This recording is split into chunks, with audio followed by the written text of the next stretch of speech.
Shit. That's my Bam, quick we're math. live. That's my quick math. Don't quote me on that. We got Andrew. Justin Medeiros first place. We got Jason Hopper second place, and we got Cole Grayshaber in third. I got Sprague missing it by 1 point. Wow. Can you see it? I don't have the video pulled up. Hillers. We're watching right now. They just announced third place. Cole Wow, Grayshaber. Tudor Magda, fourth place. Good job, buddy. Good job. Some young guys getting in. And then James Sprague, let's see it. This is going to be very interesting. Jukic said it's time for the young guys to come in. Lazar was saying that. I hate when the announcers do this. Just shut the fuck up and announce. Yeah, I know. I agree. God damn it. Holy shit, dude. It's not. Oh, he's chatting up Danielle Brandon. It doesn't make it more fun. No, it makes it more annoying. So goddamn annoying. They got the camera on James Sprague and Will Moorad. Yeah, I know. I did the math already. Will Moorad's praying. Will Moorad beat him by 1 point. Oh, wow. Wow. Oh, my God. Wow. I told you. Simple. Oh, my God. That sucks so bad. Fuck. I like Will. I like Will. I like James, too. Oh, Yeah. man. That's heartbreaking. Dude, I was so ready for is this the year of the big man fitness? 4 out of the 5 would have been 6 foot or taller and all over 200 pounds. It's funny you say that. When he finished his snatches and he had to run that 30 feet or 20 feet to get to the finish line, I was tripping. He looked like a giraffe that was gathering his legs. I mean, Sprague is huge. I mean, him, Grayshaber, Jason Hopper, then they're all big. They're all big. Oh, they're having a big family hug. I mean, he's been hugging his dad now for 30 seconds, 40 seconds. Brother's hugging rough from the back. That is so rough. Oh, Tudor gave him a hug from the back too. Oh my goodness. Oh my goodness. This is the kind of stuff you see the women do at the games. This is intense. But I think the men actually mean it. Yeah, that's the thing. This is intense. The men hug. Oh, this is intense. Who is that on the screen right now, holding, wiping the tears from his eyes? Is that Will? No, it's someone with a shirt on. Oh, that might be Tetlow. Or no, that might Matt Poulin. Yeah, you're right. It is Matt Poulin. So what happened? Matt Poulin won the last event, event 5, and then imploded on this event. Well, he's not good overhead, so I think his squat snatch is really tough. I think he was dealing with an injury at Wadapalooza in his shoulder because he did really bad in that overhead squat workout to celebrate 10. So I think he's got an overhead issue. I don't know if the handstand push-ups gave him issues as well, but for sure the squat snatch. Oh, brutal. I love the final day. I loved even though I had to get up at 4 a.m. I love just the last 2 workouts. Maybe I'm just glad because it's almost going to be over, but I had a blast today, and I had a blast just now watching this last workout. I know we had some complaints about the camera work, but did you have fun? Yeah, I mean, it's hard for me to. I had fun watching Torian. I had a lot of fun watching Lowlands. It's hard to say I had fun watching Syndicate. Just me personally, because I felt like the camera work was so bad, especially. What do you think was lacking on the camera work? Man, event 5, they spent like a cumulative time of several minutes on the fans. On whose parents? On James Sprague's parents in one event, and then I forget who the women's parents were in the women's heat. It was just so frustrating. There's a 10-minute workout going on. You can't spare even 10 seconds for the fans. You put it all on the race. Fuck. Fuck. I like to just see the crowd. Well, if there is a crowd, pan the crowd and then boom, back to the race. Yeah, I agree. What crowd? JR, are you at the event? Are you at Syndicate? No, I'm back home now. Okay. There is something I want to show you. I want to go back to yesterday real quick. I want to start with something fun. I had been asking about Medeiros' rope miss, and bam, here we go. We got it. We're here on Justin Medeiros' site. The guy has a great sense of humor. And I don't know, is there audio on this thing? But he basically, remember I was asking, how do you miss the rope? Well, I didn't know you were trying to get another copyright strike. Look at this.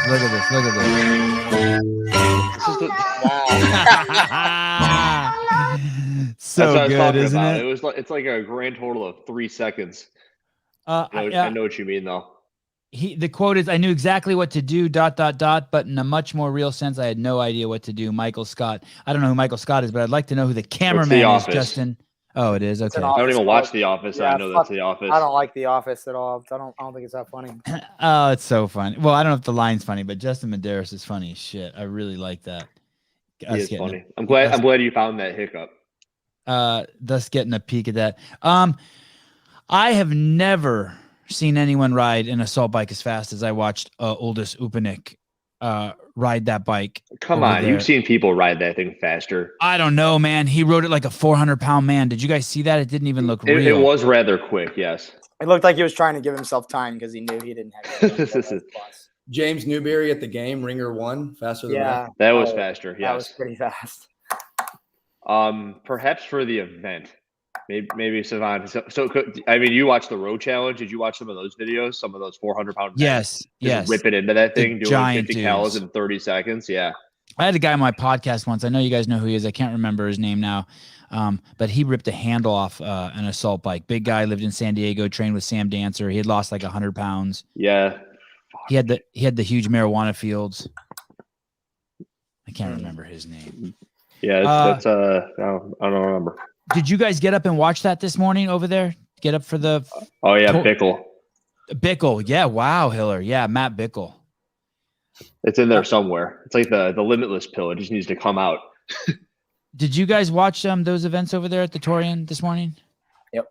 You did. Wow, look at everyone did their job. Winner of event 6 men did not look deep enough to me. I think his name was Moritz Fiebig. Fiebig.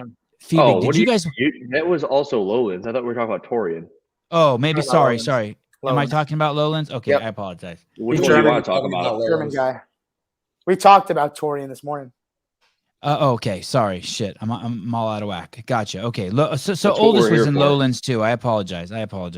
So Correct. did you guys see that? I'm watching it. It's a head-on shot of him. It's event 6. He's going to be the winner, but he is. It doesn't look like he's even squatting close to parallel. But I can't tell because I'm not looking from the side. Is that true? Yeah, it's hard to tell when you're looking front on if the hip crease is below the knee. I'll also say that. Yeah, judges making the call here. God, you're talking about Freibig, right? The framing, Those, yeah. no, the Mortz. You're talking about his over at squats. Moritz those Fiebig. Those were really hard to tell with the camera. And I made a comment about Sprague and his handstand walk, and you got to go with the judge on that one, which is tough to say because we've seen so much shoddy judging this weekend. He went from 7th to 4th in that final event. Moritz. Yeah, that's pretty awesome. I mean, it's a cool story. It's almost as cool as Will Moorad going from 10th to 5th. That's crazy. I brought this up yesterday, and I don't remember who shot it down or 2 days ago, but I said, has Lazar arrived? And what I was using was his lift of 304, 306. 308. 308. Thank you, Hiller. What about today? Are we like, holy shit, he's going to do better this year than he did last year at the games? He really is getting better. I think anyone that beats BKG in a 6-event competition is probably pretty legit and here to stay. What if I said, well, BKG didn't have a good day, or he's getting old? He was top 10, I think, in every single event, so I would disagree. Okay, I would disagree too. Okay, I think he's peaking. This is going to be his best year ever, BKG. Yeah. Wow. I don't think he's peaking for this event, but I think he's peaking for the games. Absolutely, and I think this year, like you said, is probably going to be one of his best. Well, next year too, potentially. So we'll see. So wait, so Andrew, best year ever as in higher than 3rd? Yes, I think that he'll probably take 3rd. Okay. It'll go Medeiros, Lazar, and BKG on the podium. Ooh, above Vellner. Man. Yeah, Vellner's taking 4th this year. I don't know, man. If he can just not suck at swimming. I mean, then he can win the games. I then he hate to can say win. that. Yeah. All the pools are closed in Canada. Fuck, Pat. Come on, man. Hey, superficially speaking, BKG looks amazing too. Yeah, he does look good. Yeah, we all know you hold that above every other metric. I mean, it's true. It's true. I'm like a bee. I just see flowers everywhere. I just judge a book by its cover. I don't hate Canada. Sevan hates Canada. I'm just like playing them up, I just love the people. Love the people. Look at that. Oh yeah, I know exactly what you brought this up for. That last rep was good. Tia Toomey would have been no rep for that. That's the issue. Gosh, he moves really well. I love he does. Let me see that first one again. I missed it. I was looking down at my notes. Are you saying he popped off the shoulder and went straight down? It's the thing that everyone's been doing everywhere, and that's either it's an issue or it's not an issue. But when you ding Tia Toomey, make her do an extra clean, which didn't have any effect on her, but it could have had an effect on somebody else, then this is also an issue. I think that's the. Boom. This is the you're doing yeah. You're anyone do this in your affiliate, and can you really yell at somebody at an affiliate for doing it? That depends on the purpose of it. It's like, is it a qualifier? Is everyone else having to show control at the top of the rep? Could he have shown control? Oh yeah, of course he could have shown control. He could have stopped for half a second. But then again, would it have made the entire lift more challenging because you would have been under tension longer? You never know. It's something that comes up in the briefing. It's something that has to be put upon the judges and put upon the athletes. Mr. Crash, Mr. Howell, what do you think when you see Taylor and Hopper do this? Would you call them on it in the gym? There's been times where we've been doing workouts like barbell cycling workouts, maybe hang cleans at 225, and I may say stand up all the way, as in like make sure the knees are locked, and if you're bow-legged, wink, wink. It's a little harder to do that sometimes. However, I do think that when it's for load like this, it's way more likely that it should just be excused across versus one person called on it and one person not. Yeah, like you stood. As long as it's consistent, I'm cool with it. As long as it's consistent. I don't want to pick on Yami. Sponsored by Ghost up there, Taylor? But they're fucking amazing. Hate to say it. I don't want to pick on Yami, but he happens to be BKG's coach. Yesterday, or maybe it's someone who works for Yami. Yesterday, we did see who got called for that. Was it a dude or a girl? Someone got called for popping the weight off. Was it Magnituda? Someone got popped yesterday. Wasn't it Mortz? It was Mortz, wasn't it? We talked about it. Very big. It was him. Yeah, I think that's who we were talking about. It was. Wait a minute. I thought it was Fabian Benitez. Oh, yes. You're right. It was him. Right. There we go. It was Fabian. Yep. Wouldn't you see that? Wouldn't that be like something that rumbles through all the coaches? As soon as you see that, then you call everyone on it, because this isn't a speed thing, right? I mean, this is an easy fix. You would think so. It's kind of a speed thing. It's like you would honestly think it's all an easy fix. What were you gonna say? They're using the momentum, and in that regard, it might not be a timed workout, but you're using that momentum to pop it off so you can get a better second lift and a third lift. You're just not sitting in the front rack, time under tension. And I don't think it's like that much of a difference, but if that's how you don't want to sit in time under tension unnecessarily. And I think this guy Chad F has a great argument. The bar's not popping off the shoulders at 350 pounds if you haven't reached extension. There's no fucking way. That is a good point. You're not pressing that off your shoulder with your triceps. So now you've kind of changed the story. I was saying, hey, all the coaches should have seen this and warned their athletes, but now you guys are. But no, I'm hearing you too. What you're saying is like, hey, this is something in competition we have to allow because we're getting the full range of motion. Yeah, you're definitely getting the full. Somebody has to be saying something about how to be doing it for everybody. Did you see the difference in the sandbag cleans between the Syndicate and the Lowlands? Oh yeah, well, Syndicate. I think the challenge there is at 200 pounds. If you're anywhere in front, you can't control that thing in front of your body. You can't even. I think you're looking for a way to make it seem as if that's the reason it was better. I think the Syndicate judges were holding a better standard, or they're possibly briefed differently. When you say you can't, go ahead. When you're saying you can't control it, you're basically saying from the second you pull that thing off the floor, there's only two places you can control it: when it's on the floor, or when it's on your shoulder. And other than that, it's going to be momentum. Or in your lap. Yeah, or in your lap. Okay, in your lap.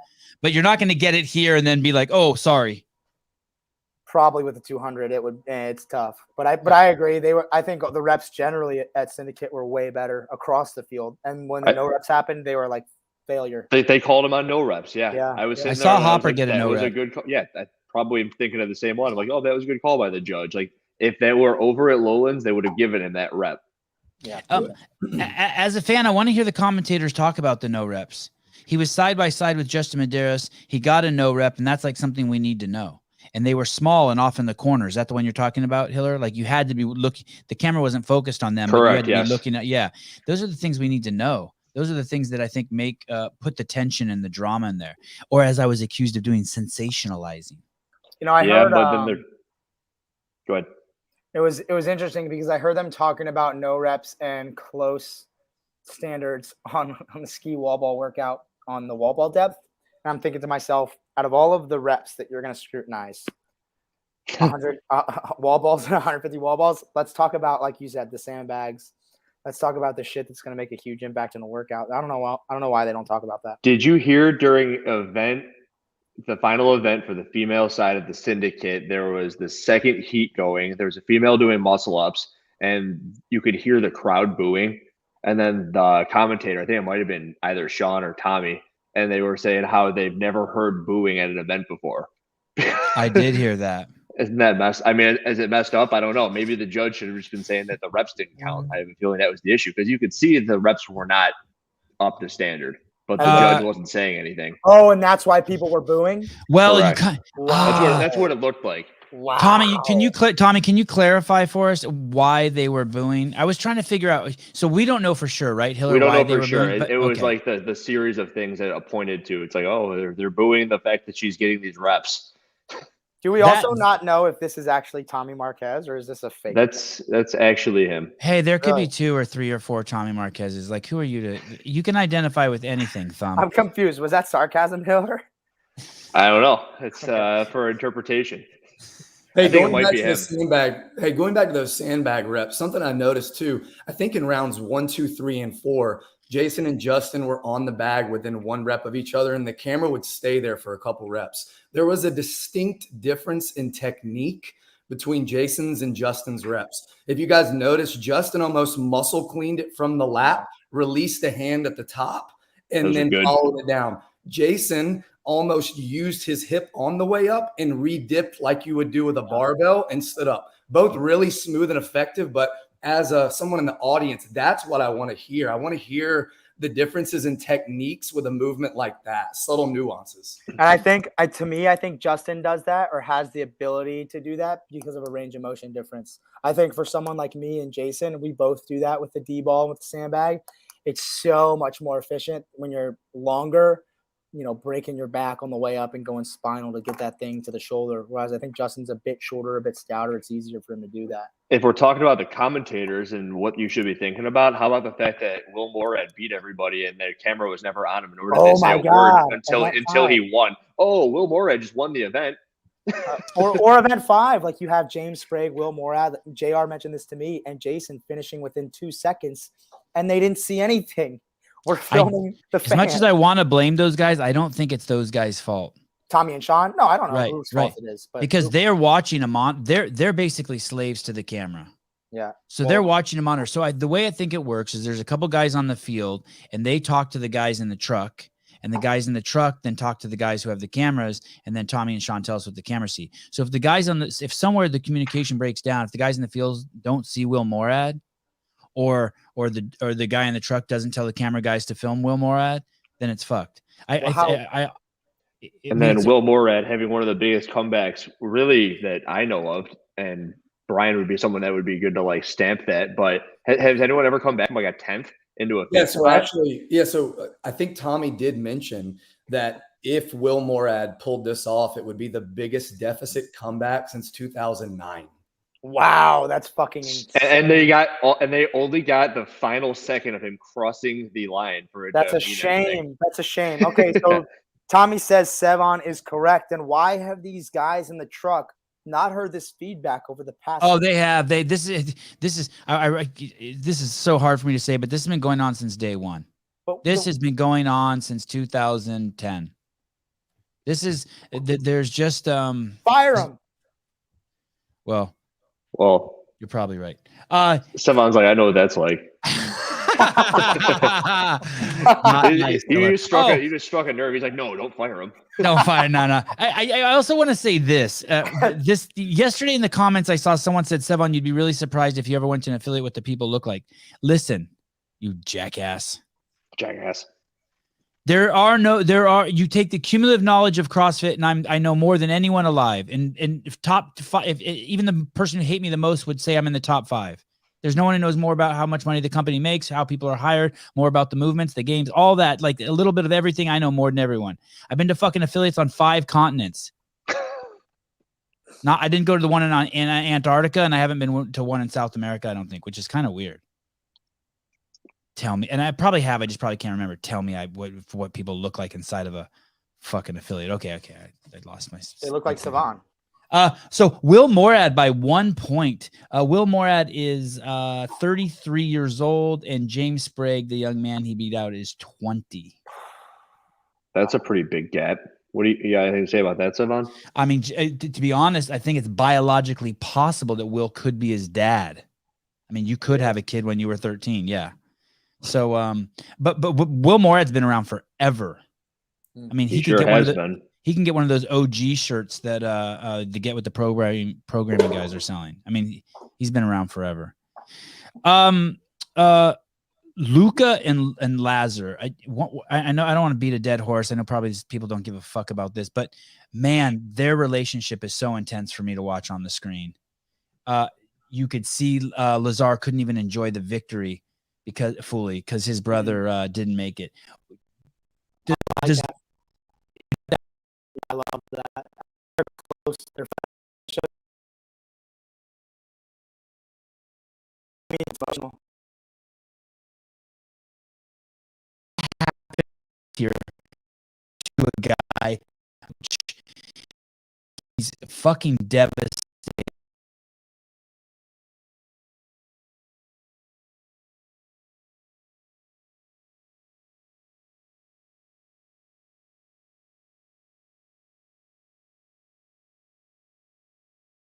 Rest, and then it's another fucking month of grinding, getting ready for the last chance. You can't go, okay. It's so different than training for a live event because it's online format. I would say it's the next. There's Instagram Taylor, there's podcast Taylor, and then there's real Taylor. Tell us, Mr. Howell. I would say the next day you got to start refocusing. It's like that, huh? Do you tell Taylor, okay, listen, you can fucking cry all you want tonight. 6 when you wake up tomorrow morning, this shit's got to be over. Yeah. Thank you for joining us, Souza. Good to see you, buddy. Yeah, even though you know it's going to take longer than a day, that's what you tell them. Someone's having an issue with the sound. I will say this: the more emotional that loss is, too, the easier it is to get fired up for the last chance and want to hurt really badly. At least that was the case for me. Like I wanted to hurt every single day leading into the last chance. I think James Sprague and Luka Dukic are probably 2 guys that's going to be the case for. Taylor, where'd you finish last year? Weren't you right there, like 1 spot out? 4th? I was 1 spot out with 2 spots out with basically 3 scores out of 4 workouts. Hi. Damn. Can you turn off the TV in the living room that's streaming the games? I think it's stuttering my internet. People are complaining. Oh yeah. I love you. You're a good Oh wife. yeah. Now everyone here needs to know how important this podcast is.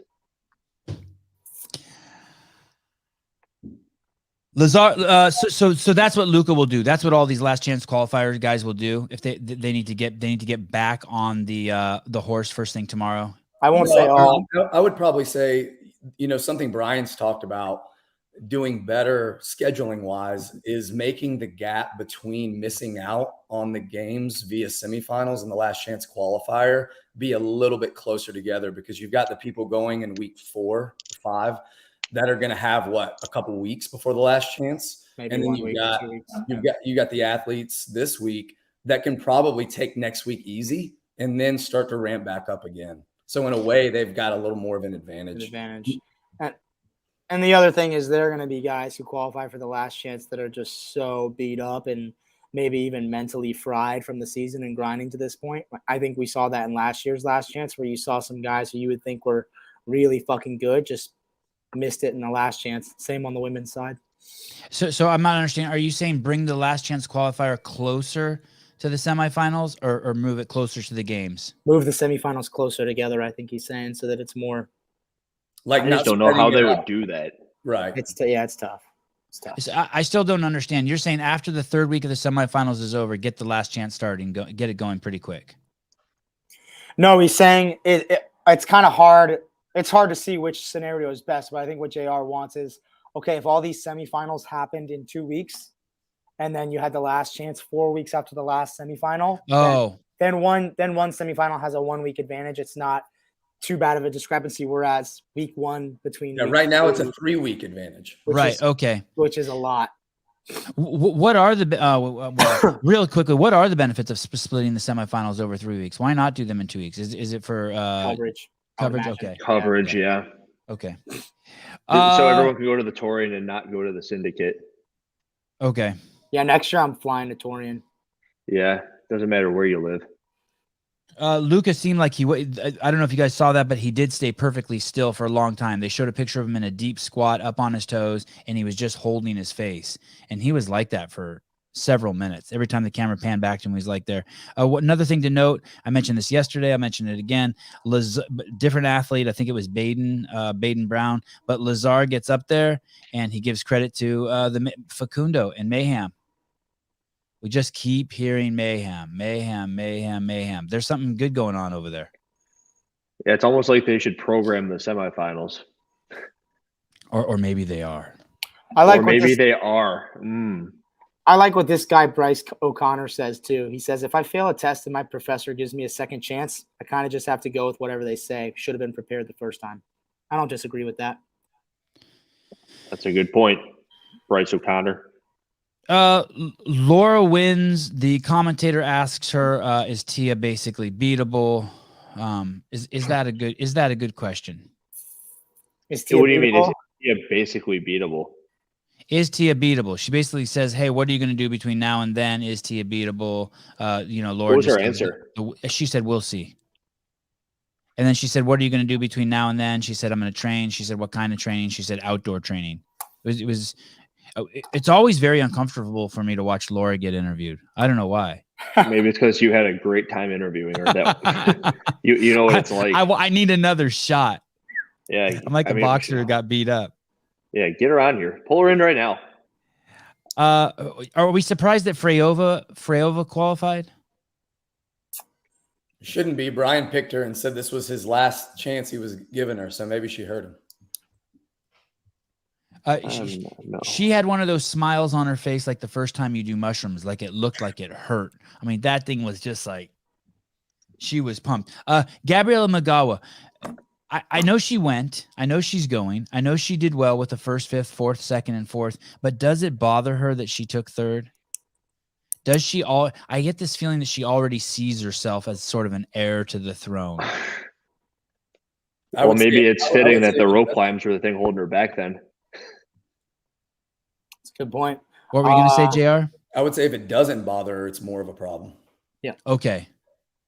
So she shouldn't be happy with third. No way. Okay. Matilda Barnes, Lucy Campbell, Freyova. Are these going to be the new girls? Is this going to be like this is the new Europe? They're young-ish. They're all 26, and 27. It's hard to say. I would say no. I would say it could go either way any year. Well, remember too, their strength and depth is coming. Remember? No, I don't remember. What do you have to say about that? What about it coming? Strength and depth is the other European semi, correct? Yep. Correct. Yes. But what about it? Well, he's asking, are these the new ones that are coming? Oh, you mean out of like the Europe? Yeah, it's a little bit of recency bias because we still got to see the other competitors. We might be saying the same things about the ones next week. Yeah, who do we got in strength and depth? I know Lowlands is a lot stronger. No, Sam Briggs is the next coming. She's going to be the next big thing. Jacqueline Dahlstrom, Emma McQuaid, Emma Tall, Dahlstrom, Catrin. Yeah, I would say Lowlands is deeper, but there's a little bit of recency bias whenever we're covering people for a couple days straight. They're going to be a good, yeah. How is Catrin going to do? I don't know. That's tough.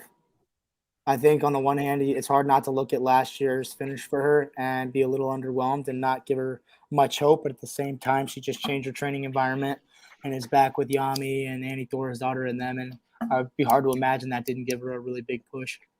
It's kind of a coming out party for her in a way, the same way this was kind of for Sarah, but for different reasons. Sarah's was because of an injury, and Catrin's is because, we did see her struggle at Rogue, right? And or at least not perform as well as we would have liked to, a superstar like her. And like you said, she switched training, so we're all going to be watching, right? Yeah. Oh yeah, watching. Can you scroll through that list one more time? Let's see from the top to the bottom. And if she does do poorly, it will be it's kind of like we knew it, and she's on her way out. Her career is waning. And if she does well, it's like, holy shit, these Icelandic girls. It's not just Andy. It's all of them. I'm not expecting. I was going to say I'm not expecting her to do bad. I'm expecting her to have a little bit of new fire, and maybe I'll be proven wrong. But I hope you're right. The workouts yet, right? For strength and depth. I haven't seen. Okay. Nor Atlas Games, nor Granite. I don't believe. I'll have more insight into that once they release the workout, Sevan. Okay, we can expect to see it on your YouTube station. Well, one thing we can really expect is that they're going to make a huge storyline out of the legless back in 2014 being the reason that she didn't qualify, and then being the catalyst to her winning 2 years in a row. I'd say based on the events, she might not qualify for the games. That's what I'm getting at. You mean the two CrossFit programmed events? No, based on the other 4 that come out through strength and depth. She might not, but you think she's going to struggle with the CrossFit programmed ones? Yes.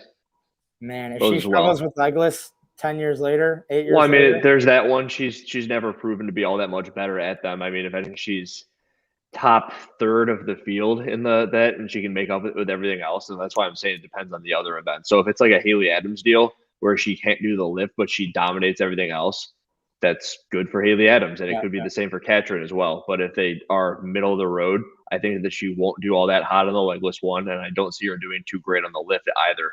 Maybe like a 13th or 14th on the lift for Catrin.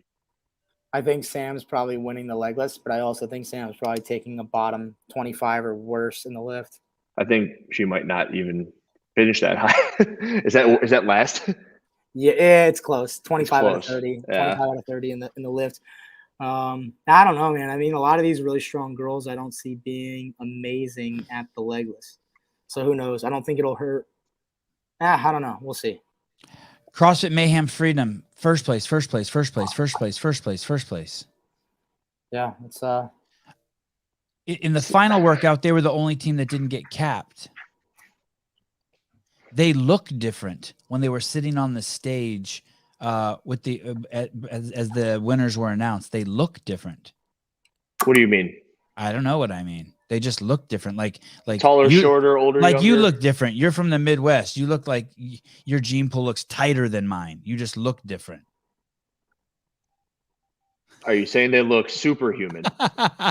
Yeah. So everyone else on there was mere mortal, and then you've got Mayhem Freedom, who just look like Captain America standing up there. I mean, so you look at Rich and Samuel, and you're like, hey, there's no weaknesses here. And then you look over to their girls, and there's no weaknesses. I mean, they're just going to crush the games, right? I mean, correct. Reykjavik has no chance too, right? Absolutely. That's like the worst storyline I've ever seen trying to be fed up ever. I agree. First of all, they call it the Affiliate Cup, and neither of these two teams are affiliates. So like, why are they pumping up this non-affiliate cup thing? It makes no sense. Oh, you're breaking my heart. What do you mean? They're not affiliate cup people. They're not. They moved there in January. You're playing semantics, homie. Like Con Porter's from Australia and Lauren Fisher's from California. They're not. Yeah. Not an affiliate.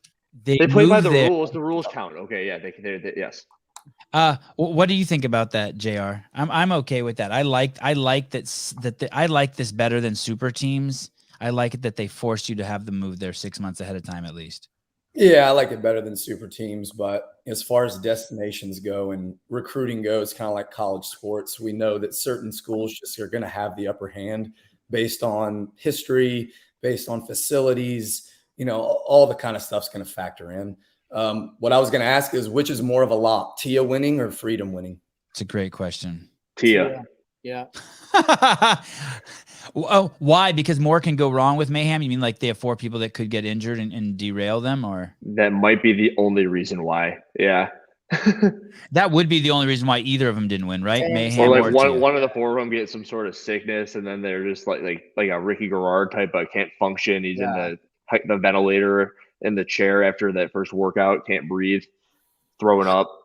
I did just see CNN was reporting that they are about to shut down all of Europe for 6 months because of monkeypox. So Are they really? no. Come on now. I have it, dude. It's not that bad. You just gave me a little bit of a like blood pressure issue there. I was like, no. I also noticed that Rich went over and hugged the 6th place team. That was the training think tank team. And some of the girls over there were crying. I thought that was pretty cool that he went over there and gave him some love. Man, There's some no rep issues there as well. Oh, with who? With the training think tank? The final athlete on the Mayhem Justice team, which was on the cut line. It doesn't end up like really mattering all that much because I think they were 30 points out of the cut, but it was them versus training think tank for the final spot. And they were totally getting some reps that they shouldn't have been getting on the final set of muscle ups with that female, which could have ended up being pretty close. And it's just another instance where I saw some stuff that shouldn't have been happening. Will we see a video on it? Of course. Oh, okay, good. I'd like to address Chad's comment just briefly about the dirty lake shits. The one thing I've always wanted to say publicly about that lake and you getting the shits from it is if you don't swallow lake water when you're swimming, you don't get the shits. That's a good point. Like, stop swallowing lake water. Fuck, you breathe out when you swim. Learn how to swim. All right, anyway, sorry. Oh, is that what he was doing, Nash? He wasn't hugging them. He was slipping their business card into their shorts. Good question. Who's going to be Mayhem's team next year? That's a good question. Go ahead. Well, is Angelo? Where was Angelo's team and Luke Parker's team? They're going at the MAC. Next weekend, yeah. Are they going to qualify too? Or are we going to have 3 teams out of that one? Oh, wow. Absolutely. Wow.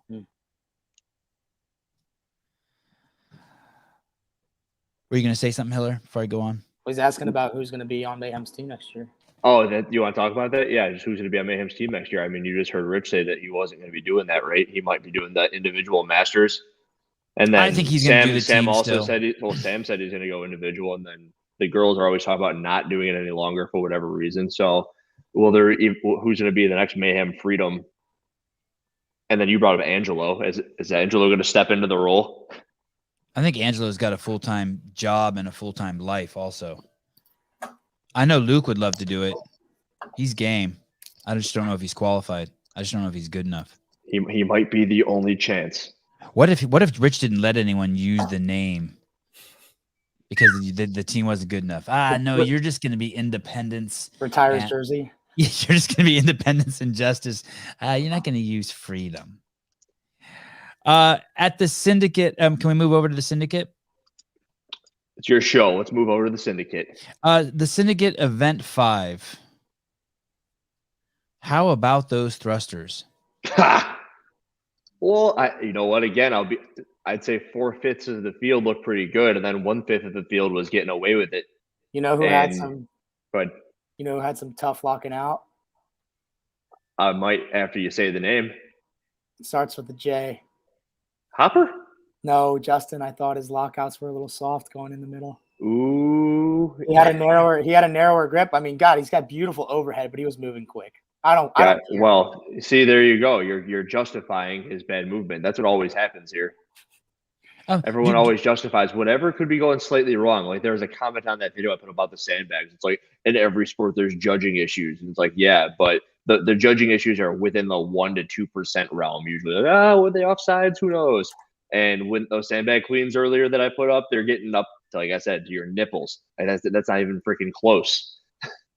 If you want to be a games athlete, does that have to be unbroken, that workout? Is it row, 50 thrusters unbroken, 50 pull-ups unbroken, 50 thrusters unbroken? 60 pull-ups, right? No one did the chest to bar unbroken. No one did. Yeah, Scott Tetlow ended up winning right? that. Scott did him in 2 sets or 3. I don't know how he broke them up. I know he did the barbell unbroken though. Yeah. I think most of the guys who did well did the thrusters unbroken. Walk me through it, a bare minimum, JR, if you want to even consider being a games athlete. What's the bare minimum you'd like to see coming off? You hear that, Taylor? Taylor, do you hear that? Walking through it, bare minimum. Yeah, no, the other part. If you want to be a games athlete? If you want to pretend like you're a games athlete. Did you hear that? Yes. What is, that's even better. So for those of us who want to be like, I want to pretend, it's kind of like doing like one of those SEAL camps, right? That's like 3 days long. And you think you did what the SEALs did. Oh yeah. What was that, 1,000-meter row? In and out, yeah. Yeah, On both ends? row. Yeah, 1,000 meter row. Looks like. Okay, really quickly, I want to hear your guys' kind of your consensus, even though I hate consensus. What's that bare minimum of that row? How fast do you have to do that row? The slowest time? 142. What, just to make it to the games, if you want to be 142 average. 142. Yeah, I would say everybody in that last heat was between 140 and 143. Taylor, And then any thoughts? Go ahead. I agree. Okay, and what about those thrusters unbroken? Yeah, those are the easy unbroken. Yeah. Okay, but now how about this? Do you have to be pulling down? Who did I see? I saw Tudor Magda doing them, but he was doing them for every 2 he did. Justin was doing 3. You don't have to be pulling down on the first set, I don't think. Okay. So just I think if you do them unbroken, then no, you just have to keep it moving. And what about that transition? What's the longest transition between that row and those thrusters? Immediately, as soon as you can get there, pick it up. Right. And then we get to the pull-ups. What about that transition from thrusters to pull-ups? Same thing? I've heard Fraser speak about this, and the goal would be to have almost absolutely no transition. So the answer to this is as minimal as you can make it if you want to go to the games. Put the bar down, jump. Put the bar It's down. like the chalk breaks you see for everybody taking. And you talked about it with Kara compared to Tia on that deadlift. It's like, don't do that. There's always instances where it's going to be a risk reward. It's like, do you need chalk / are you going to let go of the bar? And in this instance, you don't need chalk or a break after the row into the thrusters. You might need some chalk going into the pull-up bar, but you can always do things like chalk your grips before you even start the row before the event. So you don't have to worry about it. I mean, you're not going to have the chalk wear off the grips, and then you don't have to think about it anymore. Yeah, I think if there's any place to chalk or take a transition on those pull-ups, it's between each set of 30. Between the sets. You had 2 bars and you had to advance to the next bar to the 30. So you keep a piece of chalk in your pocket if you're a dude. You stuff it in your bra if you're a girl, and you pull it out as you're walking towards the next bar. Drop the chalk, jump up. Stuff it in your bra if you're a girl. Stuff it in your shorts if you're. It's always like you're going to run a race. Like if you're in high school and you're running the cross country race, it's a 5K, like just over 3 miles. It's the standard race I believe they all run in high school. You're trying to make it look as similar to that as possible in a CrossFit event. And every time you take a break or a transition, you're standing still doing nothing. It's like you're tying your shoe. Correct. So it's like, Wow. I was gonna run a 16-minute 5K, and then you chalk your hands and you might as well stop. And then all of a sudden, instead of a 16-minute 5K, it's a 16:10 5K. And every break you take, you're just chipping up. No matter how fast you go when you're actually going, you're still stopping, which is the worst thing you can do when you're running. Hey, so if you were going to train someone, I'm switching gears here. If you were going to train someone to do this, who was in your gym, who wanted to sort of feel that same stimulus, would you switch the row to 200 meters and change the thrusters to 10 and change the pull-ups to 10 and then the thrusters to 20 and then the row to 200 meters and be like, hey, you cannot stop? If I want people to feel the stimulus of this workout in my gym, they're just doing Jackie. Right. But even there they would stop. What if it's like someone who can't do it unbroken? Is there value to just giving them the number so that they can just do it unbroken, like without stopping? Well, if that's the case, you know, you try to get in the same amount of volume, but you try to give them some rest. So maybe you do some intervals. Maybe you do 3 sets, 1 set every 10 minutes, and you do 500-meter row, 25 thruster, 15 pull-ups, and you tell them you want it to be unbroken. So you give them probably as much or a little bit more recovery as they're spending working.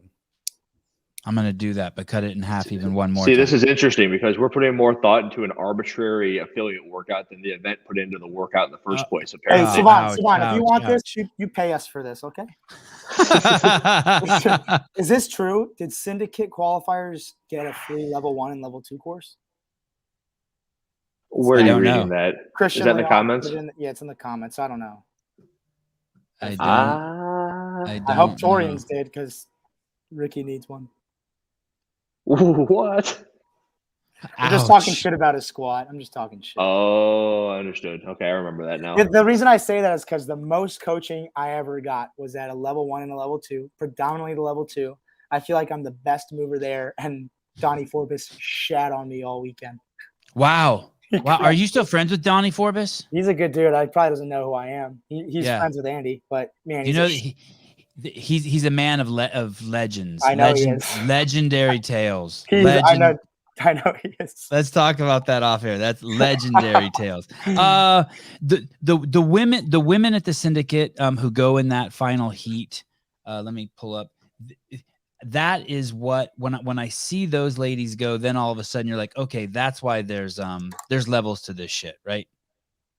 Well, you know, one thing I wanted to say about that, we all talk about the programming of all these events, and it's easy to nitpick and say what we would have done differently and say which movements were redundant and what wasn't tested and what was. But at the end of the day, we agreed before this weekend that what we want to know is that did the right 5 make it from each one?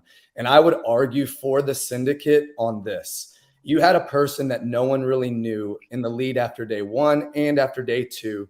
And then when she got to test 5 and 6, fell completely out of qualifying for the CrossFit Games. So that would be a thumbs up to the programming, that it showed whatever it needed to show to not let her get in. Agreed. Good call. Yep. When put that way, I agree very much. And as a layman, I loved watching the pro.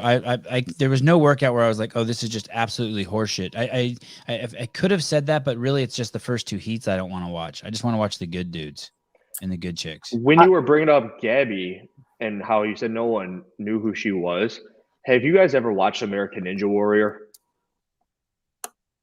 No, none of the 3. So what they do really well on that show is and Sevan, you brought this up the other day, was the Road to the Game series, where you bring up the athletes, you kind of follow them around, you do pieces on them. That is exactly what they do on American Ninja Warrior, but they do it in an hour-long TV show. So they have like this, I don't know, maybe a minute and a half blurb on the athlete before the event kicks off, and then all of a sudden you're invested in the athlete. And I've always thought that might be something that'd be pretty cool for CrossFit to do to help pump up these athletes that nobody knows about, like Gabby. Like, imagine we wouldn't have that conversation. That's what this podcast is. This podcast is the only media they have. We are the pump up for the athletes. Like, yeah, we might now know a minute and a half worth of what Gabby's all about. And that would have been much more than we still know about her, other than her Instagram page. And you could do that. You know what you could do? You could just get on a call with someone for 15 minutes and scroll through their Instagram and talk to them about it. And all of us would know them a lot better. Yeah, but that doesn't help out CrossFit. I mean, what I'm talking about is like CrossFit media should be putting that sort of crap on instead of like pumping up. It's like sponsored by Monster Hydro. It should be, here's an athlete that we should know about. Her name is Gabby. It's like, you never heard of her, but she's doing really well. She's winning the event. Go ahead and follow her the rest of the weekend. Oh, she finished 7th after she was in the lead. It's like, how much of a downfall is that? And then all of a sudden the sport starts to level up. For sure. What did you guys think? What do you guys think about this? Tudor Magda competed as a teen. When you compete as a teen, does that give you a significant experience advantage when you come to the big show? I think it does. You guys want to field this first? JR, you're talking about Tudor being on a team and helping. A teen. He was a teen. He competed as a teen. He's hung out with we learned yesterday that he's friends with Annika Greer, who when she was a teen. He's friends with James Sprague. Like, these guys had teen experience. You know, it's so in front interesting. Of these crowds and this pressure. And I was like, wow, I bet you that really helps. I mean, we saw Ricky fucking implode. Do you know who George Sterner is? No. Yep. Familiar. Yep. Oh yeah. I know. So like you bring this up and it's very interesting because you got Tudor, and what's his best finish at the games? Did he win or did he podium? What do we know? So the year, I think the year that he was supposed to go and win was 2020 when they canceled the games for teams. I think you're right. Okay, so he never won, but he's been a very high level teen athlete. So we've got the Haley Adams of the world who come in and then they start doing real well. You got the Mel O'Brien and the Emma Carries. And on the male side, you really haven't seen very many of these people like Tudor. And my most accurate representation of somebody like that would have been a George Sterner, where he competed in the year where they were doing all the cuts. Was that 2019, where they cut half the field on that first event, first cut. And he made that cut, but I don't think he made the next one. And then he essentially retired during the COVID year. And by retired, I mean he doesn't compete anymore. He teamed up with OPEX and Fitzgerald, and now he's trying to slowly build a base to gather the strength of somebody like a Tudor, because that was his biggest issue, is he would get killed on one workout. And now I think he's just kind of doing schooling. But Does the teen division help with your initial question? And I don't really know. I guess it could go either way. Just depends on the athlete. Tudor won in 2018 for the 14 to 15 division. 2019, he took third, 16, 17 division. I put it like this. I think of it like this. I think it's significantly harder for an athlete to go from never playing football out of high school to starting on a D1 team than it does for a kid who's played football for the past 6 years. That being said, there are plenty of freak athletes who do it. I think CrossFit is the most accessible for an athlete to do that because there's so many things involved. It's just not a certain handful of specific skills like football or something like that. But I do think that individual competition experience is individual competition experience in CrossFit. And if you've been on that lane before, if you've been with what you said right there, football is football, and you usually see it pretty linear, right? Like the best high schoolers end up being the best college players, end up being some of the best NFL players. But in CrossFit, even like Angelo, didn't he win the games and then he never lit the world on fire at the level of the individual open division? I think we're a little young in the sport to be determining that. And I think over the next 10 years, we will either see that that's the case or we'll see that it's not the case. I think Dawn will be a good example. Mal, Emma Carey, Haley Adams. So we'll see. But I also think it's like, I think we'll see over the next 10 years. Angelo had a career-ending injury. I mean, what was that? Yeah, his back. Something happened to his back. He's basically just putting a toe in the water with this team thing. When you talk to him, I mean, he doesn't say that, but that's. How about the guy who's a gamer now? What was his name? Oh, Nick Palladino. Palladino, yeah, he was another high level. Again, I think it's so young. I think over the past 7 years is when the sport has exploded to how competitive it is now. I just think it's too young to be able to say immediately. I think, but ironically, I think Nick Palladino destroyed his body too. Yeah, so there's an argument to be made that maybe in the sport of CrossFit, your training years, you've only got so many of them, and a lot of these teens are expending them. So we'll see about that. I think Taylor's right. We got to wait about a decade to see if there's a lineage between the teen into the elderly division, the open division. A correlate, yeah. It was impossible to follow Jason and Tudor in event number 5 at the Syndicate because they weren't on the fucking screen. We were looking at James Sprague's dad, who's a great guy. He is a great guy. Fuck, I want to watch the workout. That bummed me out. I know I had a bias, and that was the story I wanted to follow. It ended up being afterwards when Tudor didn't do so well. I thought, maybe it wasn't worth following, but it actually was worth following because then we saw at the end in event 6, which we'll get to. Once again, I don't know who's choosing these stories. Whether I don't know where the collapse is happening, but it's doing the sport a disservice. Well. Yeah, it's doing the sport a disservice. I got a question for you, JR. When you think of CrossFit, do you think of it as a sport? Oh gosh, that's a whole podcast, right? I mean, like my thing is no, I don't think of it as a sport. Like the first thing in my head is it's not a sport. I mean, what we watched today is a sport. It's 100% of sports. It's more of a sport than anything I've seen at the fucking Olympics. But amen. But when I think of it on a day-to-day basis, I never think of it as a sport. I don't think of myself as an athlete. I think of it as a lifestyle. That's one of the most. Yeah, I think if you just get the question off the street, a lot of it depends on who's asking it. So if you know someone walks into your gym that wants to do what they're seeing on YouTube, then you frame it a little differently.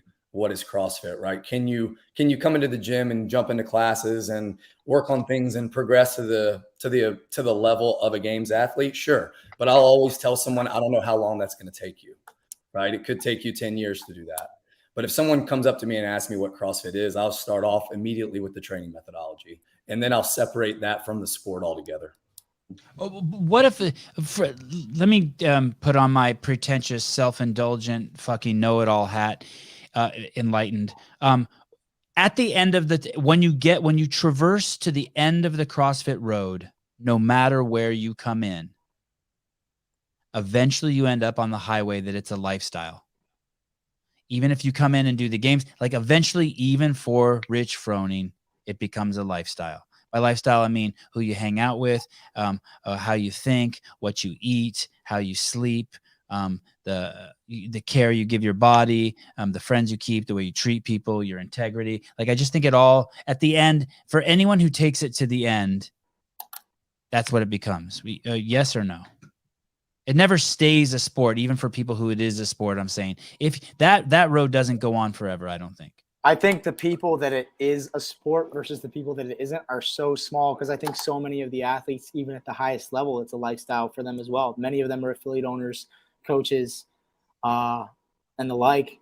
It's a place you go to make friends, to find your plumber, to find the babysitter for your kids, to find the guy who works on your car. I mean, even who's the guy you did the video on who you fucking ruined his life, Hiller? There's a couple of those. What Hip and Steel? We talking about Hip and Steel? Yeah, Hip and Steel. I mean, even for him, it's got to be a lifestyle, right? Hey, he was at the game. Hey, he was at Syndicate hanging out this weekend. Oh, how did he look? I heard he was wearing knee sleeves. I can't speak to that. I already had a shirt that said "Go fuck yourself, Hiller." I love that shirt. I want and that he sold shirt. 30,000. Damn it, Travis! We gotta get going. We gotta catch those numbers. I would disagree with Kat Shearer. What did she say? What'd she say? One of the few sports you can practice after you retire. I would How say about golf? virtually every sport in the world is recreational if you want it to be. Fucking badminton, tennis, basketball, softball. One of the best things about golf, by the way, is they still do what the CrossFit Games used to do, which is they invite back the people every year to compete in the Masters. Do you know that? Like every year they still have, if you won the Masters one year, I believe it's the Masters, you still go compete. So they've got people teeing off in the earlier venues and they're still breaking par. I don't know shit about golf. Well, all I'm saying is they could still say, "Hey, Frony, you want to compete at the games? Here's an invite this year if you want it." They also have a lot more money than CrossFit. And it's a lot more. It's a lot more demanding too. You can. Pull I know some it doesn't work in theory, but I thought it was worth bringing up. I also want to say one more thing. It's a commentary, in my personal opinion. There was some concern about the hype that I was trying to build between Hopper and Magda, and in the end, the camera didn't fucking cover any of them. They didn't get fucking any attention. And the only attention they got was from the fucking my little fucking shadow banned Instagram post in regards to that event. The real media didn't cover those. Oh, you think that they didn't cover it because I think they watched your podcast and they see your Instagram. They go, "We're not going to fucking show these guys one time. Just stick it to the CEO." It's quite possible. We never even saw, by the way, after that event was over, no one in the commentary mentioned what place Magda Tudor took in that, and he took 12th. He took 2 12ths at the end. He did, and that's interesting. Why do you think that is? Why do you think they didn't talk about him all that much? Because that's an interesting development. I mean, we saw last year at Granite Games. Didn't Mal not even win Granite Games, or maybe she did? She did. Ariel Lowen won, but it felt like it was the Mal O'Brien show at the Granite Games. And we thought that because she was so young and that was the big thing to talk about, but wouldn't that have been the same case here with Magda? Because he's so young, right? How cool is it? 20-year-old coming on in hot.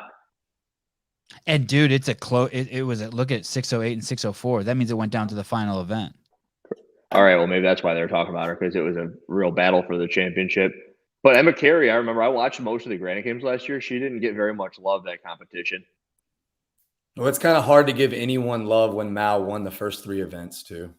Okay, maybe that's exactly why. Wow. I remember it being the Mal O'Brien show. Wow, well said. Yeah, well said. I don't want to take nice anything. job. That was the most in the chat. That was the most common thing I saw posted. Where is Mal? I don't know if it was the same person doing it over and over and over, but man, there were a lot of those. Where's Mal? There was actually bots that are programmed to do that. Matt Poulin took second in the Worldwide Open, and yet he can't qualify for the games. Or not even the last chance, unfortunately. Does that mean anything? I mean, for me, it means something. I think it's fucking bullshit. I think that something's wrong with the Open. Amen. It's so fucked up. God, I hate the Open so much. It's not a broad test, but I think in Matt Poulin's case, he's got an injury he's working through with his overhead, and fair. He's clearly extremely fit. So, presumably he can get that fixed in a year and come back and be smoking it.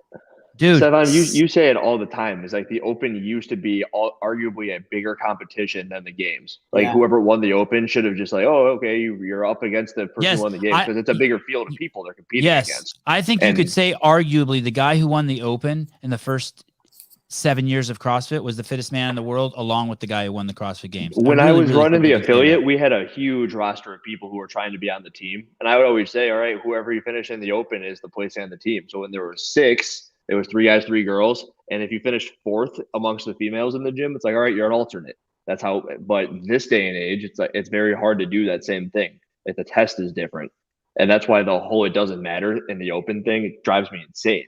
It's what you're saying. It no longer is. It doesn't matter what you think. Woo! There it is. First time we've used that. Amen. I think I saw JR's lips move a little bit. What do you think about this, JR? Matt Pullen takes 2nd worldwide on the whole planet. This thing that's like most of us think is round and spins around every 24 hours and goes around the sun. Not some of my guests on my podcast. And it's flat. Those are the guests on my podcast. This guy took 2nd. Well, I think it goes back to, I think the first podcast we did, maybe on Friday or Thursday, when we said we were breaking down the programming and we said, before we do this, do we need to decide whether or not the Open is the beginning of finding the fittest on earth or not? Is it the first step to the road to the games, or is it for the community? Because if you finish really great there, or you don't finish as well there, you brought it up before, if people are saying it doesn't matter, but for some it does matter and they're trying to win money, then can you really compare? If Taylor's doing it as the 5th piece of his training day, but then another athlete is doing it as his sole workout for the day, we really compare? It's a great point. Well, let me ask you this. What if there were 5 workouts? Would that just fix the problem right there? 5 well-programmed workouts? 5 well-filtered workouts where everyone checks the videos and they do their due diligence to make sure the leaderboard is accurate. Sure, that's way better. I mean, JR, are you frustrated at all that this guy who took 2nd in the Worldwide Open can't even fucking take top 5 in a regional competition? I mean, what if he would have made it to the games? This guy's going to get smashed. It's because Go ahead, Taylor. I was going to say he took 2nd because the Open doesn't matter and not everyone gives a shit about it, especially the top athletes. Like JR said, some people don't care and they're doing it as their 5th workout of the day. Like Sarah writing the Open doesn't matter on her notebook. And then crazy. Other athletes that are like, I really want to try to win the Open and I have a shot because a lot of people don't think it matters. If they want it to matter, again, they do a combination of what we're all talking about. They lengthen it and they add tests, whether it's 5 is probably a good number. And then they decrease the percentage that moves on to quarterfinals and they watch videos. Yeah. Give me 5 workouts over 3 weeks. That's a good comment. I like that. Oh, yeah. I have to take a small pee break. Somebody asked what I would do instead. Go pee. We can talk about this a little bit. What I would do instead is a combination of what I said with the golf deal and what we have right now. So with the golf deal, of course, we can't bring back like Chris Spieler. Somebody in the comments said we should bring back Chris Spieler. Would he be interested? I don't know. If he were, would he be able to keep up and do the weights and the movements? I don't know. It's going to be less and less likely, so you can't do that. But every year, maybe the people who finish in the top 20 of the games on the males and the female side have an automatic in. And the Open in the following year is the starting process for all of the rest of the field to start making their way back to the – because, I mean, why should someone like Tia Toomey have to go through all this? Like, clearly she's going to make it, and maybe it would just incentivize you to be doing even better at that level of competition. But it's something you can do. And then, of course, also I like the 5 workouts in 3 weeks. That sort of deal is good. And putting the videos on the leaderboard is also a good idea so that people like us can go on there and say, that's no good. And then the people at the CrossFit side all of a sudden don't have to do this big of a job. They can just say, oh, hey, look, this thing has 10,000 downvotes. We should check this out. It's how we were supposed to do it in the first place.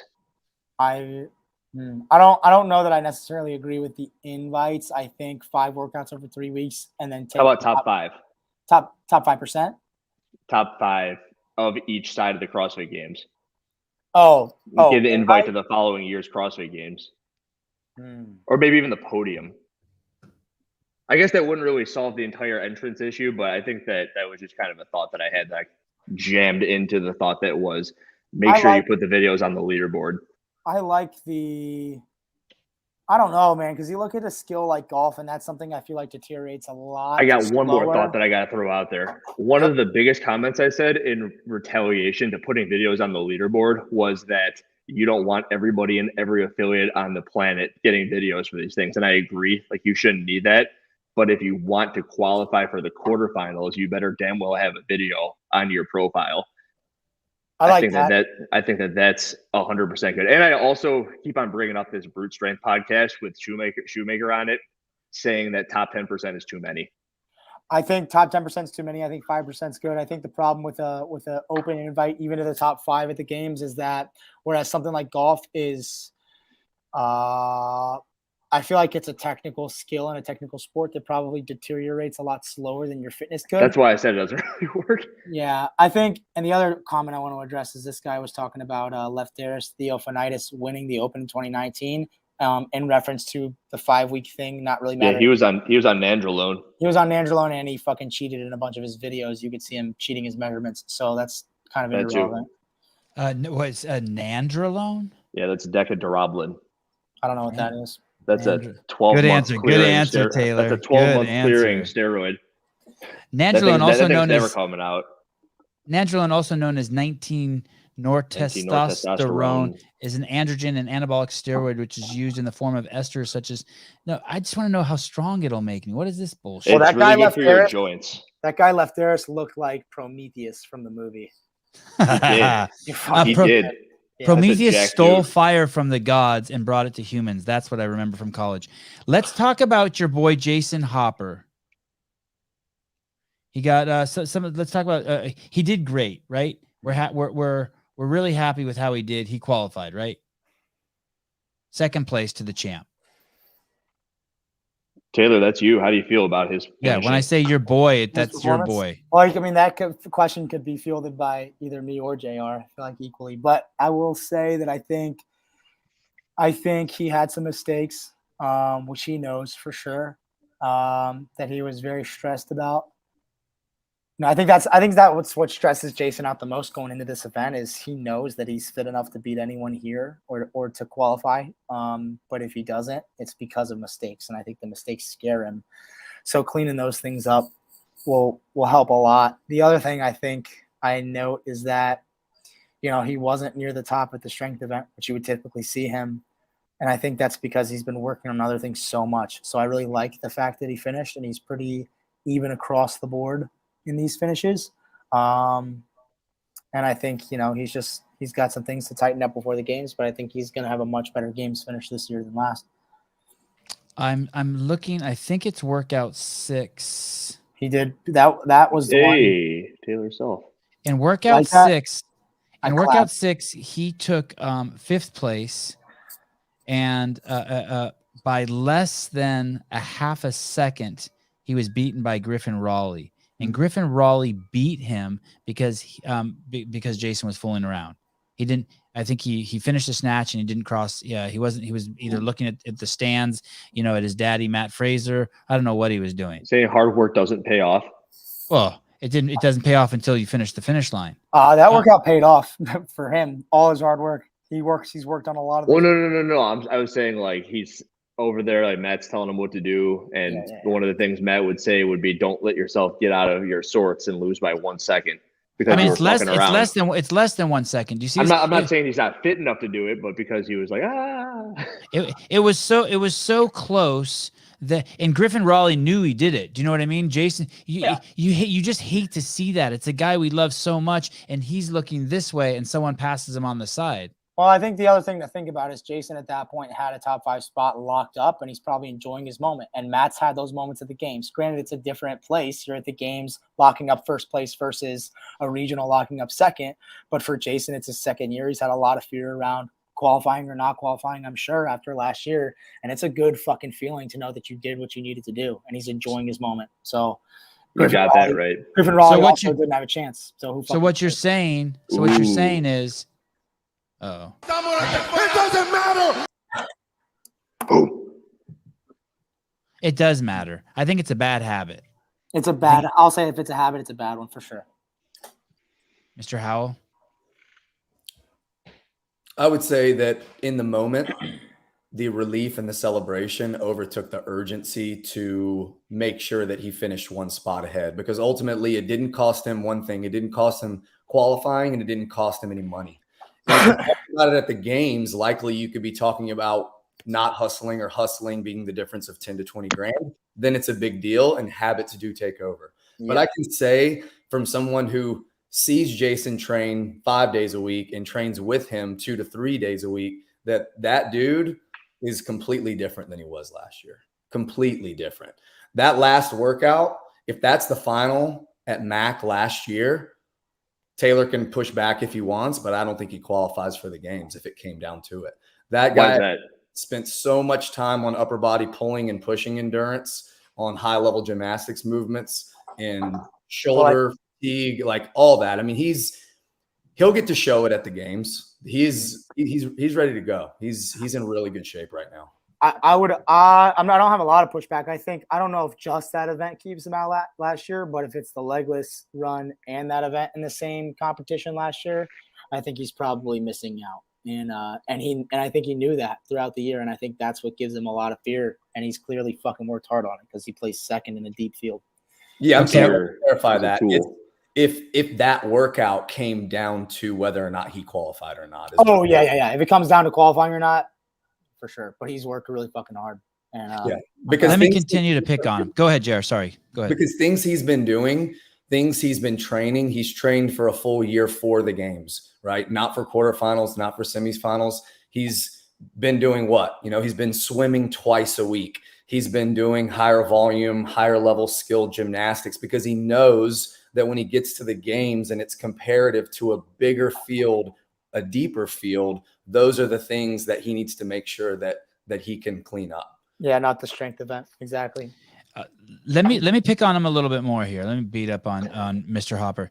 That no rep he got when the bag was on his shoulder, why that was so unnecessary, and correct me if I'm wrong, you guys, in this particular event, unlike what we saw in Lowlands, right? The judge was actually telling you when you were at the top. You weren't actually supposed to lower it until the judge said clear, clear. Saw that, yes. And so that was a mental slip on his part. He makes a lot of those. He needs to clean that up. What is soy, GP? Soy is I. Oh, don't listen to the GP comes here just to fucking beat us down. JR looks like if Brock Leachy wasn't a pro athlete and just ate soy for breakfast and lunch and dinner. I don't know if you take JR, take your shirt off. He's saying that let me translate that, GP, for the people who don't know your vast hatred for this podcast. He's saying that Hopper has no testosterone. Why is everyone hitting on his calves? Everyone's hating on Hopper's calves. Hey, well, that talk kill two birds with one stone. You realize calves are a waste of freaking weight. You don't need calves to be good at CrossFit. And the crazy thing is I've seen Dave beat many a high level athlete at 2 minutes of double unders, and he has absolutely no calves. So somebody commented they did blood testing for the game for the top five. Teddy, can you clarify that? That's big. I was waiting for Teddy to talk, but he can't talk, right? Can't talk. So that type of error is not supposed to happen, right? I mean, that's just a clear, you're fatigued. It's at the end of the week. You're just tired. What is that? It happens to everyone. Yeah. I mean, if, let's say he wants to push the pace a little bit and try to finish ahead of Moorad on that last event. Or even Justin, he was side by side with Justin. Right. So right. To your point. Right. So let's say he runs to the barbell instead of walking to the barbell and he misses a snatch. Are we having the conversation? Or are we saying, he took a chance to try to see what he could do in the last 2 reps of the workout? Or are we saying mental error? Right. And if it would have worked, very good point. We're judging him. Maybe he was doing it. Maybe it was calculated. And if it would have worked and he got ahead of Justin there, because that is where Justin passed him right there at that moment. I think the other thing to note is that I believe 1, 2, 3, 4, 5, 6, 7. This is Jason's 7th individual competition, which is not a lot. And I'm sure a lot of these guys have quite a few more runs under their belt. So I heard this is like Will Moorad's first competition. Jesus, Will Moorad. That's what I'm saying. But I know, I'm kidding. Justin's been doing this for a long time too. When it comes to winning these events, it's kind of a by any means necessary. What do you think about this? Someone sent this to me. You guys may have been on the thread too, actually. Paige Semenza was headed over to the final snatch bar in event 6. Paige Semenza took 3rd at the Syndicate this year with 484 points. She was walking over to her snatch bar at the same time Haley Adams was walking over to her snatch bar, and she noticed Haley was going the wrong way, and Haley was going to grab the wrong snatch bar. The word on the street is that if Haley would have made that mistake, it would have cost her 30 seconds, and Paige prompted her, "Hey, yo, bitch, wrong bar." She probably said it a little differently. No, that's how she said it. Is that the right thing to do? Is Paige too nice? What, as her coach, would you be like, "Yo, what are you doing?" Well, Paige wasn't trying to beat Haley to get a spot. I bet you she wasn't thinking that. I bet you, to me, I bet you she's just a good person. I bet you she just saw it, and I bet you she wasn't like, I mean, and that's the problem. She is just a good person. That was her automatic response. I don't think she was like, okay, let me do it. No, Haley's not a threat. I think she just did that automatically. Is that, I mean, would Fraser have done that? No. There's a hardwiring to people, I think, Sevan. I think some people are hardwired I apologize, Matt, if you're listening and that's a mischaracterization, but you are you're a killer out there. Do you have any thoughts on this? Go ahead. I was going to say the only time I say something like that is if I'm training with Jason and he's fucking cheating and it's pissing me off because he's beating me in the workout. And he's cheating. Like he doesn't. Sevan, can you bring up GP's most recent comment? I think you'll like that one. UFC. Blood testing is a game changer. Just like when the UFC started testing, you will see the visible difference in athletes. Yeah, I mean the Brazilians, their bodies changed overnight. That's what I'm telling. Yeah, that's why it's such a big deal if it's actually blood testing. Is that a lot stronger than piss tests? I don't know. They'll be able to catch a lot more of the blood test than they will the piss test. I'm actually planning on making a video with just like there's a website you can go to and check all the clearance times on that. And it's like, oh, stop taking that here. And I'm not saying that, I'm not accusing anybody ever, but it's just how easy it is, and nobody understands that. Blood testing will catch that shit. Do you have any thoughts on this, JR? This not the blood testing thing. We'll get into a fight if we start talking about that. Everyone knows CrossFit's clean. Stop, Hiller. Obviously, that's why the 12 athletes just came out, but what's his face didn't. All clean. Well, the first thing I thought, Joey Coasty. Oh shit! Here we go. Go ahead, JR. The first thing I thought was you guys saw how it finished, right? Whoever won between Alexis Raptis and Haley Adams won the competition. They ended up finishing within 2 seconds of each other. So if she doesn't tell Haley wrong bar, she doesn't win the comp. Right. Right. And whose fault? But again, is that Haley's fuck up, or should her judge have prompted her? I don't think her judge prompts her. I Okay. mean, what do you guys think? I'm gonna see if I can get Haley Adams on right now too. Let's see. Did the judge follow them to that last bar? Was there a judge waiting at the other barbell? I don't remember. That's a good question. Yeah, that is a good question. You mean that would be like some sort of visual cue? Would you like to come on for 5 minutes? Do you guys want to talk about Ben Smith at all? He looks like Nicolas Cage so much. That's dude, you hit me hard. I love Nicolas Cage. I saw someone posted a meme. I think one of their pages posted a meme about him stealing the Declaration of Independence, and I freaked out. Shit. I think he actually ended up finishing rather well. He was in the first heat, I think, yesterday, and now he's in the second. He was in the second heat today, and then he ended up finishing 12th, I believe, which was a good comeback. 13. Yeah. It's not as good as it needed to be, but I wonder if there's just any correlation between his thoughts on the event and his finish at the event, because we've never heard anyone talk so negatively about an event before they went and participated in it. Oh, and whether or not that affected him at all? Correct. Yeah. I don't think it's a good thing for athletes to go into these with a negative headspace about it. I was actually telling the athletes that I was talking to about some of the, I'm like, don't watch that video on Syndicate. Don't watch that video on Mac. You don't want that stuff in your head, thinking that this or that is stupid. Yeah. Because you should just go in just wanting to attack every workout. You got to do what you got to do. Get after it. I would also say about Nicolas Cage. Nicolas Cage has turned into a complete crackhead. His last 5 movies are completely unfucking watchable. I heard his most recent. Sevan, you shut your mouth. Have you seen Willy's Wonderland? Willy's Wonderland is in my pants. I know. That's why I was asking. It's so small. Can you see it? Have you seen it? I just can't believe the movies you bring up. Where this show erodes. Andrew, I have a question for you. What do you think about a partner workout? Since we're waiting for Haley to respond, 100 pegboards for time with a partner. It depends on who you're doing it with. What's the most you've done in a sitting? In one workout, I think the most I've ever done is 21. Okay, so if you and I were to go and do that, do you think we can take down 100? Have you ever done? I've done 30 for time with a vest on. Oh wow! I believe it took me 11 minutes something. I have to go check. It's on my Instagram somewhere. Me and JR are gonna try 100 for time on Tuesday. Are you really? You are? Yeah. Should we make a video? Should we stream it? Yeah, I want to see that. Go live with it and then post that. I would like to see that. That is actually cool. Oh, how long do you think it'll take you guys? I'm gonna tell you how long it'll take you. It depends on the standard. Are we going bottom, row, hold to top? I kind of want to do a game standard where it doesn't matter. I'd say so. I want you to do it game standard because I saw you talk about that, or maybe you said it, the bottom hole to top hole. But That's hard. Game standard is like there's that line you got to get underneath. So I would do that. So we're gonna. Oh, that's a great name for a workout, by the way. It's a little clickbaity, but bottom hole to top hole. I really like that. 100 for time, bottom hole to top hole. Hey, I don't think you guys are going to do it in under an hour. Oh, are you kidding me? I think somewhere you're going to get stopped somewhere. There's no fucking way. I bet you will do it. I bet you will do it under 30 minutes. Yeah. Wow. Okay. Well, I can't wait to see it. Under 30 minutes? Yeah. No, not under 30. You will do it in under an hour, not under 30. Under 30. Do you wear grips when you do the pegboard? I don't. I'm going to tape my thumbs, though, because I get these little blisters right here.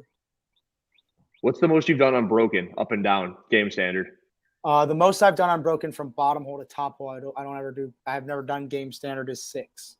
What's game standard? What's game standard? Like you can start however high you want. So if you're Brent Fikowski, you can start wherever the fuck you want, but you have to descend below a certain line with the pegs before you. I think you got to start below the tape line too. You got to start below and end below. But the tape line is high. Like you can't really jump up to the tape line. Okay, enough of this. So now you guys know what JR and Taylor are going to be doing tomorrow. While you guys are sitting around drinking soda pop, these guys are going to be getting at it. Haley said she's the happiest and healthiest version of herself in the post interview. Someone else, I don't know if this is accurate, but someone else saying her lifting actually showed that she's stronger than last year. Yeah, and people need to wake up. Do you think she's going to make the podium this year at the games? Wow, with Cara there.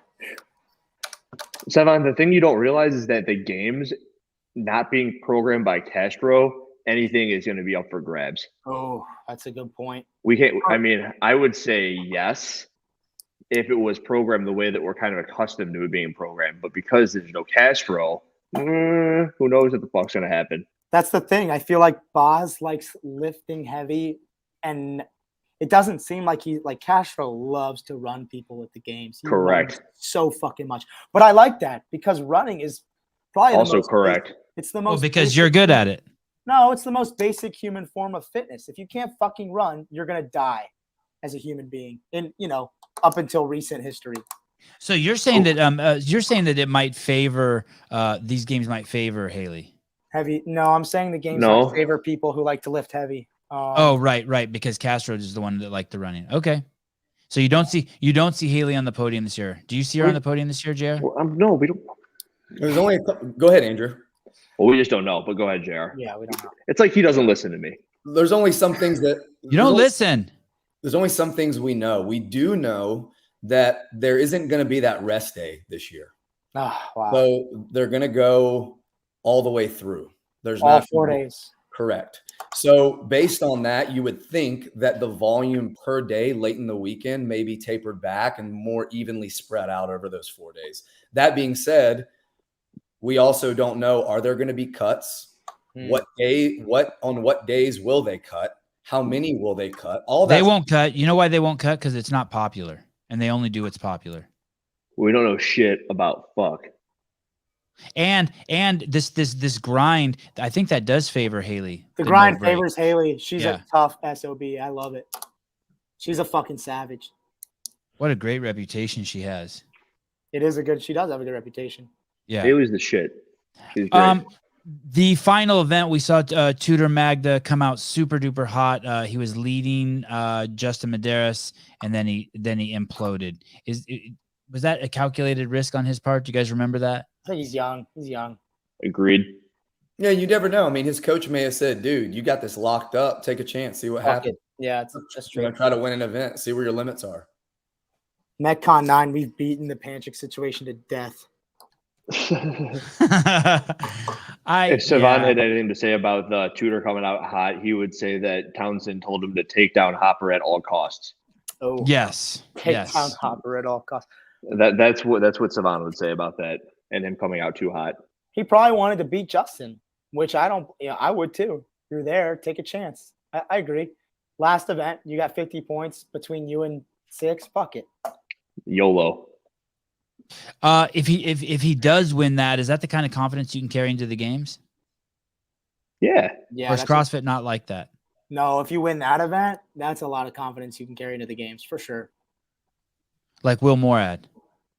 Will Moorad's probably taking confidence into the games, I would imagine. Yeah. Or but he did poorly on some other workouts, so maybe who knows? He beat Justin by 12 seconds. Yeah, but look at 20. But those are things we know Will Moorad is really good at. He's a great snatcher. He's great at handstand push-ups, amazing at gymnastics. Look at what concerns me about Will is the 20th place in event 4. And he's old as dirt. I wouldn't say that. I just think that 20th place concerns me. Old as dirt, eh? No, it's Tyler. There is no beef between them. It's just fun because last year was Hopper was the star. This year it's Tudor Magda's the star. They're both young. Their coach, the Tudor had the same coach as Mal, and Mal is now with Matt. It's just a fun story to watch, and I think there's going to be there could be if Hopper and Tudor stay healthy, there's going to be a long history of competition there, a long history. Do you guys agree with that? I think with a lot of these guys coming up, I'm excited to watch Dallin next weekend. I think Dallin out of any of the young guys coming in has probably just as much potential as anyone, if not more. Out of guys who haven't qualified yet. Dallin, yeah, fucking very, very fit kid. Or outside of anyone taking the 4 years off that Ricky took off. That could change everything. No, he's not going to have any sort of huge. I bet he takes 6th at the games. Ricky Garardi out. But that's another thing is the 2017 games were run. And Correct. And bike. Don't forget about that bike. That was a huge event for Ricky. Yeah, the bike event. But you also saw Ricky struggle on some of those squad events. That was the year they had that obstacle course as well, right? 17. Yeah, he fucking smacked. He did well in the obstacle. He won the Madison triplet, the run, swim, run, the bike. And all those muscle ups. A lot of muscle ups. 13, 11, 9, 7, 5, 3. He did bad in that overhead squat workout too. The 2, 2, 2, 3 intervals. Is James Sprague the Haley Adams of the men? Younger version? No. I think they're different athletes. Actually, maybe not. They are different athletes, but go ahead. Other than the snatch, because even in Brent's early years, it was still a really good lift for him. I would probably compare James more to the earlier years for Fikowski. Wow. Yeah, I agree with that. I would like to see the reason I say no to James and Haley is because I feel like mentally Haley is a little. I want to see more hate in competition from James Sprague. Oh, okay. I see what you're saying. I thought you were going to say the other way. I thought you were being fooled by Haley's kind of like sweetness. Yeah, no, she's a savage. She wants to fucking kill people. Yeah. Yeah, I think so too. What about this? So this leads me to my next question about James Sprague. He kind of doesn't have a chance in the last chance qualifier, right? It's just, something heavy pops up. Do you think he has a chance in that? It depends on I don't know. I don't know what his strength is like. You know, for me in the last chance, if snatch had come out, I would have beat everyone. But deadlift comes out, and like you said, I miss out. So okay, it depends on him. If he's just generally not strong, then it's going to be tough for him in the last chance if they program a strength event. If he just has a couple things that he's not strong at, then it's hit or miss. I think in all other aspects of an online format, he's a fucking monster. I mean, the guy has a massive engine, and online format favors people with good engines for sure. Oh, I thought it was the other way around. No, motor's king in the online, I think. Motor and top end strength, at least recently. Hiller, is that true? You agree with that? Yeah, I would agree with that. And I think if I also think if they put a 2K row out there, he's going to beat everybody. Yeah. Which usually sometimes they'll do that thing where they'll put a rowing piece in there and they'll make it a high power output, like the 1K row at the games in 2020. Yeah. That was, they also had the front squat, I suppose, but that was like their second power output test. We'll That see. would be favorable. So again, it just depends. We can't know. It's like we don't know if Haley's going to podium at the games this year. We got to things play out, and like Look at James, the guy. it's upsetting. So all the tell me how the last chance qualifier works again. All the 6th and 7th place boys and all the different semifinals will all compete against each other, and only one goes. I think it's 6, 7, 8 Two. in most of them. 7, 6, 7, 8. Yep. And I don't even remember hearing this guy's name once. Jacob. Well, fuck. Is that a real last name? Jacob. That's Typo? He's a great guy. I Yeah, love he's him. good. He's the Army Warrior fitness team man. He's a good dude. Because I mean, this isn't going to be easy. Biceps. He's strong as fuck too. Yeah, Hey, are finish- these guys finish- dreading it? Sorry, JR, go ahead. No, you're good. I was actually going to mention something about the last chance qualifier programming being a big determining factor with James, something we can lead into if we want. They released the workouts for the age group semifinals that's coming up. Yeah. And they're testing strength twice, you could argue, but they're testing it in more of a capacity-based setting. So they're testing the semifinal online event from last year, which was a snatch ladder with mandatory rest in between. But then they're also testing a 1-rep max clean and jerk after essentially a death by wall ball workout. Which I love. So depending on, they have a workout with 3,500 meters of rowing and bench press, which is an interesting combination. Depending on how they test things for the last chance qualifier, it'll be interesting to see how James does. I like we should talk about the programming at some point this week, the age group online semifinal. Yeah, can we? Andrew's probably already got a video on deck for that. Shit. Hey, let's circle back because I have to get off here in 19 minutes, and I want to make sure that you guys get to talk about any other stuff that you saw. I want to make one point about the please. semifinal men. Scroll up to the top. Scroll up to Yep. the top, and then I want us to scroll down slowly. So, just count on the fingers. One hand. Jason Hopper. Keep going. Jacob Pfaff. Evan Rogers. Scott Tetlow. Oh, Taylor, you're such a sweetheart. Keep going. I don't know what you're counting. I know what he's counting. Mark Mark Hutchinson, Matthias Porter, Spencer Airy. Keep going. Dex Hopkins, Mike McDonald. Let me guess before you say who all these people are. And I'm not there because shit fucking happens, but that would have made 10. Daniel Sterling. Oh, wow. Yeah, 11. That's crazy. These are all people who bought a bag of weed from J.R. Howell. No, they were all at his competition in October. I mean, that's over 1/3 of the syndicate field. That's pretty. And what was the competition? So the competition every October is Crash Crucible. The first year we did it in 2020, the COVID year, Jason won it. And then he went on to obviously win the MAC and make it to the games. And then this past year, Taylor actually won it. Oh, no shit. Was Hopper there? I would have beat his ass if he was there. He did not compete. He was getting ready for Rogue. Matt wouldn't let him. I also want to point out this guy down here. Where is he? Mike McDonald. I just learned about him today. He's the guy I learned about today, JR? Yep. This guy has 5 kids under the age of 7. I know no one gives a shit because most of you guys are 25 years old. Look at Andrew does. I didn't believe it. How did he get in there? Well, he's 31. I had to say how old he was. But this is nuts. That's basically, this guy does only 2 things: works out and fucks his wife. 5 kids under 7. I was going to ask, how many wives does he have? Does he have One. one wife? Or? Works out and fucks his wife. It's Yeah, crazy. I think Anyone who there's a doesn't know shirt that too, says you're lucky if you have 5 kids, by the way. Some people will be like, oh my God, I can't believe it must be so much work. Fuck that. That guy's living the dream. 5 kids is the dream. Mike. He's a great guy. Yeah, I'm gonna stay close to him. I think I want to have him on the show. Can he talk good? Does he talk good? Yeah, he's a Like English or what? Yeah, like just can he answer questions? Is he literate? Is he gonna converse? Absolutely. Okay, good. Yeah, I totally right. He has high T. Yeah. Oh, actually, you did interview. You actually, did. Oh, so the Clydesdale people did interview him. Okay, I'll go over and steal your interview and then re-interview him again. Thank you. Yeah, he was in the heat with Ben. I believe he was second on the Jackie style workout, and they showed his wife and I think youngest child, and then they showed like the 4 other children, and people were wondering who it was. Yeah, that was Mike's family. It's kind of crazy he brings them all there. That's some stressful shit. Yeah, I think they came up Saturday and spent the night. Stayed today. Stress is in the eye of the beholder, Sevan. Yeah, well, I was watching the shows to this all weekend, and if my kids came in the living room, I'm like, get the fuck out of here. They're like, whoa. Oh, no shit. You think it's stressful then? and I'm not even working out. Anything else specifically you guys want that we haven't touched before we run out of time here that you guys want to dig into a little bit? And do you want to look at Lowlands, Torian? It's all fair game. Syndicate. Damn, we covered just about everything. Yeah, I'm excited for this coming weekend.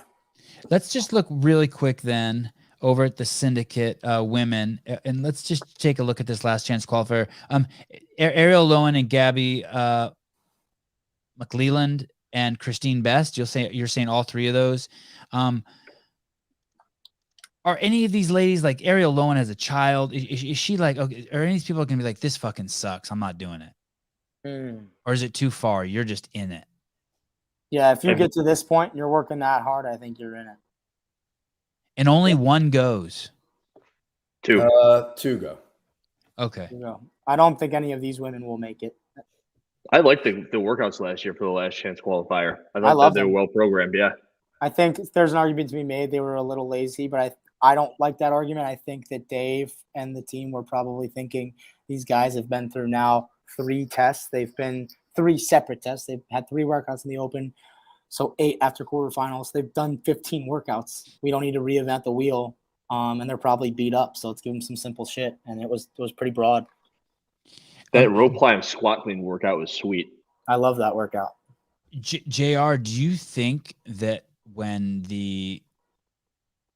Taylor went to Aromas to be on the demo team and the pig fell on him and forced him into the splits? Did you shut the fuck up and just say Go on. Do you think that had any part of his current injury? Absolutely. That was probably the beginning of all of it. No shit. Do you think that too, Taylor? That's hard to say. JR, why do you think so?